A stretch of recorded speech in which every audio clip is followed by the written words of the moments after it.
Welcome to the ArmaniTalks podcast. I'm your host, ArmaniTalks. In this podcast, I'm helping you level up your 5 soft skills: public speaking, storytelling, social dynamics, emotional intelligence, and creativity. 5 soft skills for you to change your life forever, skyrocket your confidence along the way. In today's episode, we are entering the world of creativity, and I'm going to be talking about why you should convert your content into different languages. The first time I ever got this idea was a couple of years back.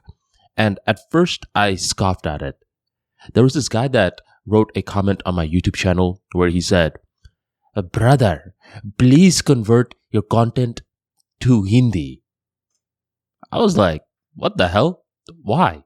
I'm speaking the content in English, and if you could type a comment like this in English, you should be able to learn English. And that is all that I thought. His comment was planted in my mind, and a few years went on by. And I thought, why not? I mean, wouldn't it be more leverage for a creator to make his or her content accessible in different languages? The answer was yes. So what I did was I got my book Speakeasy and I converted it into Spanish.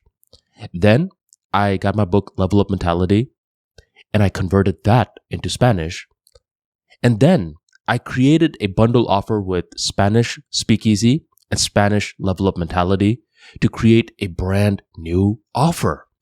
Just like that, I had 3 new offers from the same 2 pieces of content, the English versions. And that's when I thought, I should convert my entire library into Spanish. But why stop there? What about French? What about Chinese? What about Hindi, Arabic, and so much more? The reason that creators should convert their content into different languages is because sometimes a piece of content is a dud in English, but when you convert it into, let's say, Spanish, suddenly it begins to take off. And not only that, you begin to introduce your ideas to a brand new market. There are plenty of people on the planet that consume media. They're just not proficient in English. Sure, they could understand it on a rudimentary level, but they can't really understand it on a personable level. But if you convert your content into their language, now they feel like they can identify with your brand. Every now and then, to this day, I get messages in Spanish where someone says a bunch of stuff in Spanish. I go on Google and I translate it and they say, "Hey, ArmaniTalks, thank you very much for converting your content. Really enjoying it." This person would not have messaged me if I just kept my content in English. Now, one of the downsides to this is that there's a lot of risk. And the risk that I mean is that I don't speak the language, so I don't know how good of a job is really being done. A guy could be just BSing Spanish and I'd be like, okay, yeah, it sounds real to me. I mean, sure, I could have it double checked and all that stuff, but for the most part, I am relying on my translator to give me good quality work. You got to realize this though.